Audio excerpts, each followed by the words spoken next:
Olá pessoal, sejam todos bem-vindos e bem-vindas ao canal Filosofia da Psique.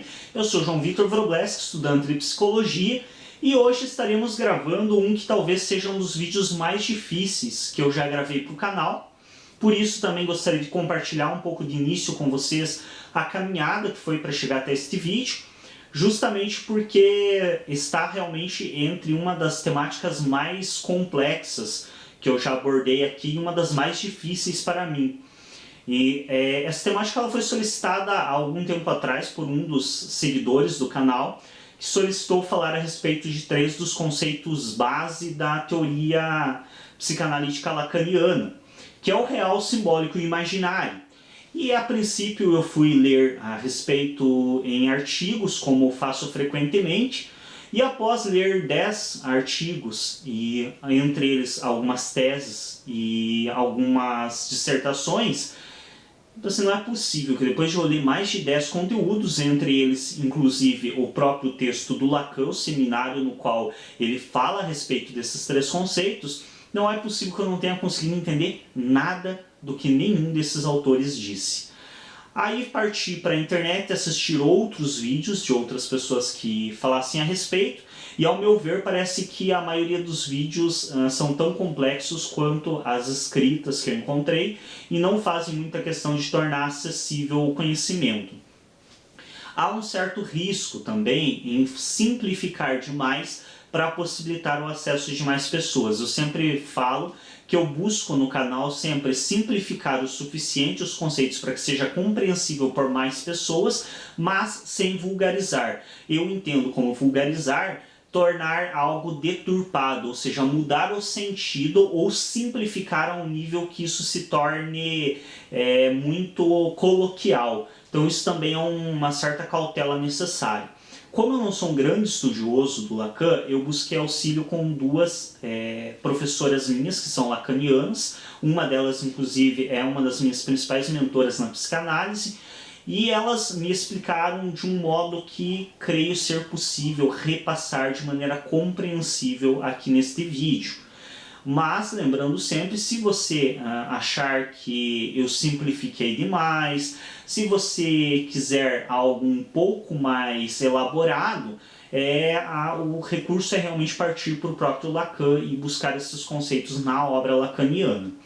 Então eu vou começar, apesar da ordem normalmente referida a ser RSI, ou seja, real, simbólico e imaginário, eu vou começar em ordem invertida, que eu creio que seja mais fácil de explicar deste modo. Então eu vou começar explicando o que é imaginário, posteriormente simbólico e real. O imaginário, então o que seria essa ideia de imaginário? Nós sabemos que nós temos uma imagem feita a respeito das coisas. Nós temos algo que simplifica, de certo modo, uma coisa para nós. Por exemplo, eu posso dizer que um determinado amigo meu é feliz. Então eu falo, tal sujeito é feliz. Mas isso é de um reducionismo tão extremo, isso é tão simplista, que chega a ser agressivo em certo aspecto. Porque, vamos ver bem, será que essa pessoa realmente é feliz 24 horas do dia dela?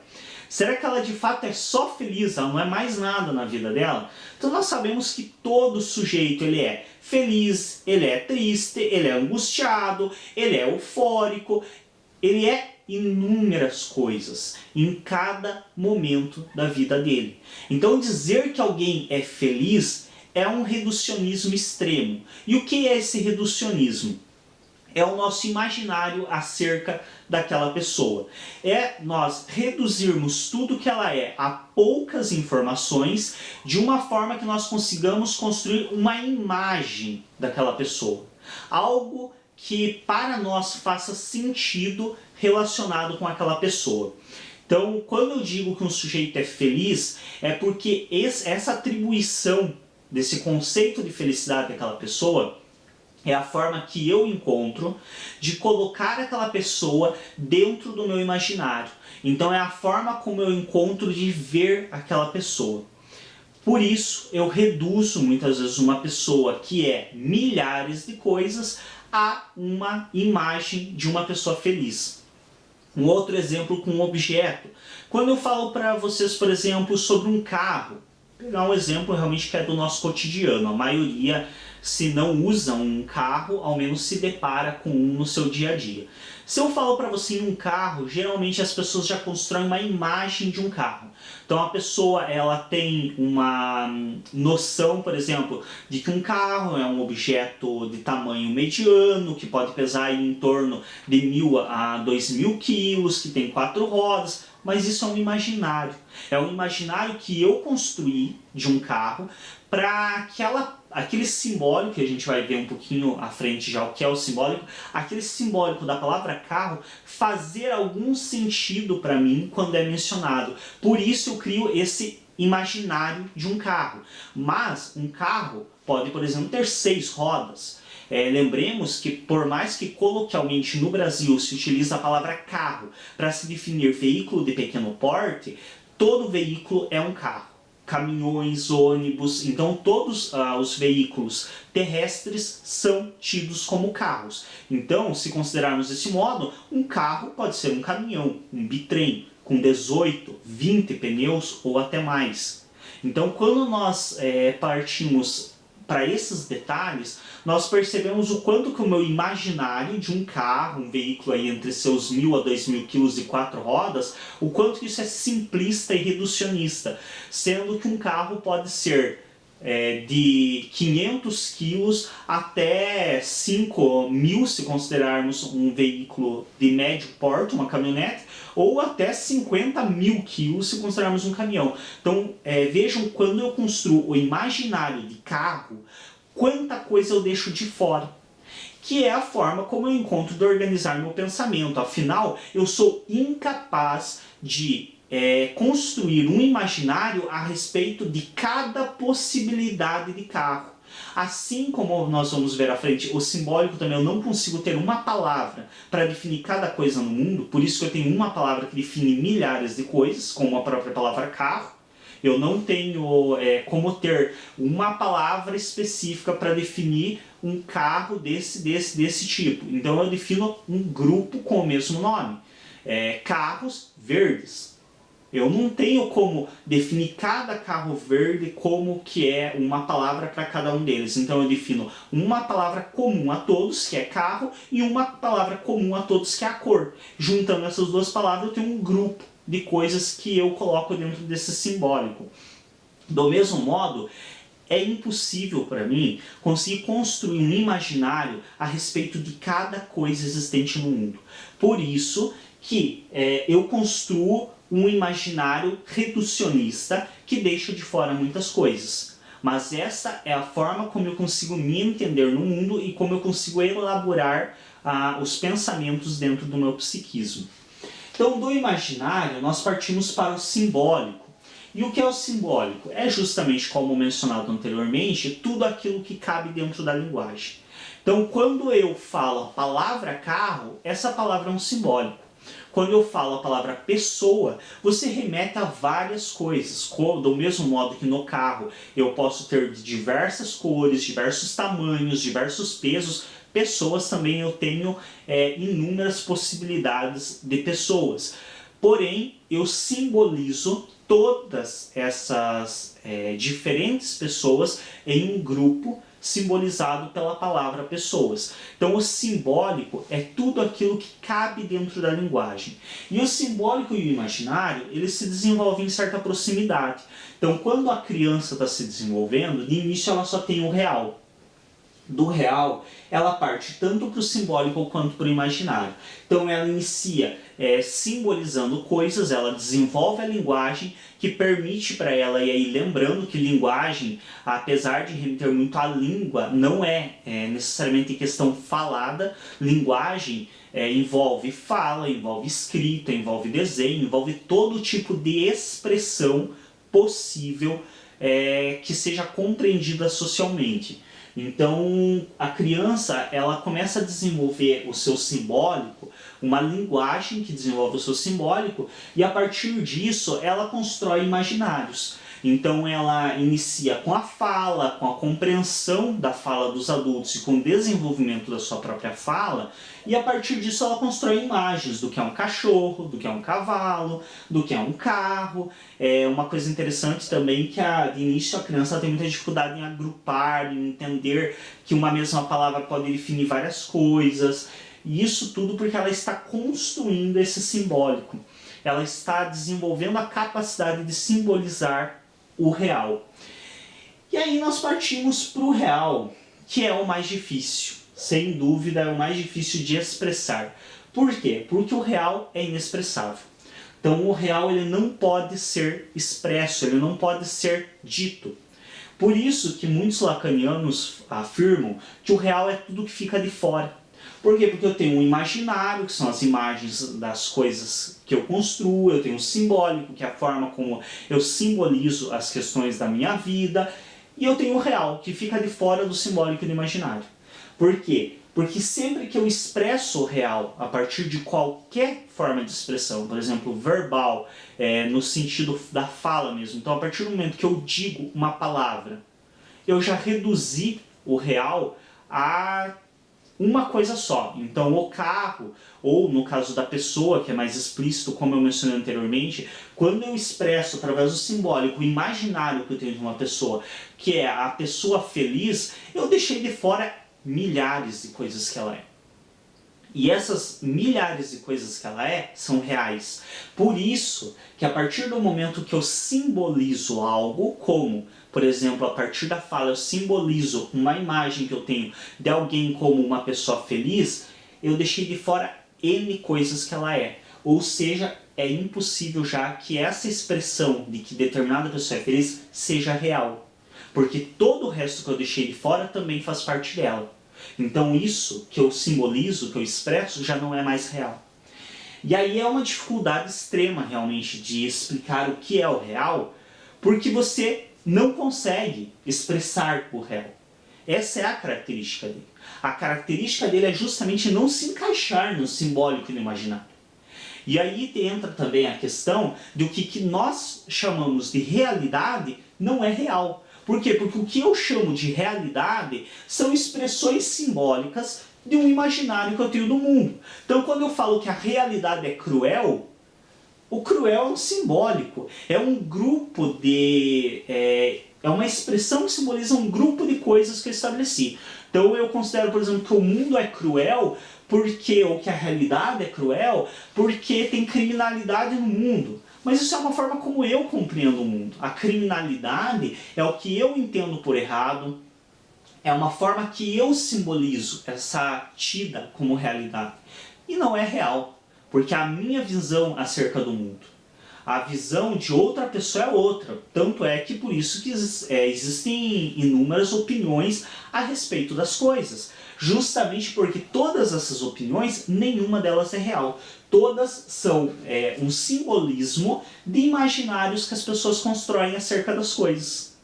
O real, de fato, o que nós podemos chegar mais próximo de expressar como real, é aquele momento, por exemplo, onde acontece algo tão impactante, mas de fato tão chocante com o indivíduo ou com o sujeito, que ele não consegue nem simbolizar nem imaginar. Que aí, ou construir o imaginário, não necessariamente imaginar, mas construir um imaginário acerca daquilo. Que são aqueles momentos em que popularmente nós costumamos expressar: ah, isso foi tão impactante que eu não tenho palavras para dizer. Isso é o que chega mais próximo do real. E aí é engraçado, porque é justamente esses momentos que nós costumamos expressar: ah, isso foi tão impactante que nem pareceu real. Isso é de uma certa ironia gigantesca, porque é justamente esses momentos onde nós expressamos que ah, isso foi tão difícil, foi tão impactante que nem parece real, é justamente aqui que consiste o real. Esse talvez seja a única coisa mais próxima do real que você viveu na sua vida.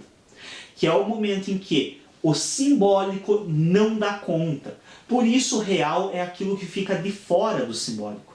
Porque é aquele momento da tua vida onde você não consegue expressar por palavras, você não consegue expressar por sentimentos, você não consegue simbolizar aquilo de modo algum. Não sei se quem está assistindo esse vídeo já passou por uma situação assim, mas existem situações onde a pessoa ela se depara com uma cena tão chocante, tão impactante, que ela fica paralisada e aquilo passa de um modo como se ela não tivesse de fato vivendo aquilo. Ela não grita, ela não chora, ela não se desespera, ela simplesmente fica totalmente apática diante daquela situação. Isso é o real, porque a partir do momento que eu chorei, eu simbolizei. E se eu simbolizei, já não é mais real. Então esse momento que você não consegue nem sentir nada, você não consegue se angustiar, você não consegue ficar triste, você não consegue chorar, você não consegue falar, você não consegue gritar, esse é o momento onde talvez você esteja vivendo uma coisa muito próxima do real, que é o impossível de simbolizar. É o inimaginável e o inexpressível.